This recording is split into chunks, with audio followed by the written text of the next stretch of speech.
My furnace is cycling too often. Sometimes the control board on the furnace is like a computer and needs to be reset. A reset may not solve the problem, just like it does not always fix my computer. True, especially if the problem is the thermostat.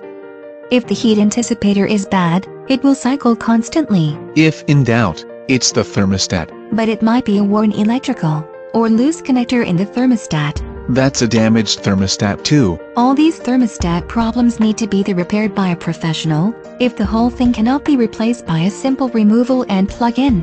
What can I fix, or at least check on my own? If the air filter is really clogged, the furnace will turn on, draw in air, not get enough air and shut down. This is further indicated by periodic flexing of the air ducts with the pressure differentials. I'd hate to think that all the weird noises in the house I want to attribute to gremlins are really the thermostat and air filter acting up. At least those things are cheaper to fix than the blower motor.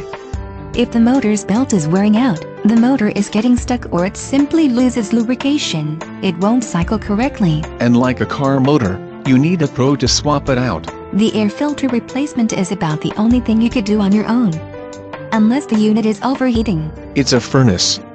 It should be heating up. If the unit is overheating, it will heat up until it gets too hot and shuts off. You already said that was the thermostat. Actually, the overheating may be a problem with gas flow or the heat exchanger, and the shutting off is the result of a high limit switch. I'm reaching my limit with this problem. You should be concerned about limiting it and ending it, since most causes mean that the problem will get worse until the furnace just gives you a cold shoulder and won't come on at all. Then my family gives me the cold shoulder, no matter how romantic curling up by the fireplace is. If the unit is overheating, it could be a problem with the burner, or heat exchanger, or everything else is expensive to fix, or worrisome to break. At least if it is a heat exchanger, it is the one part that even American standard warranties for nearly the life of their units. So the heat exchanger rarely ever goes wrong. Rarely, but can.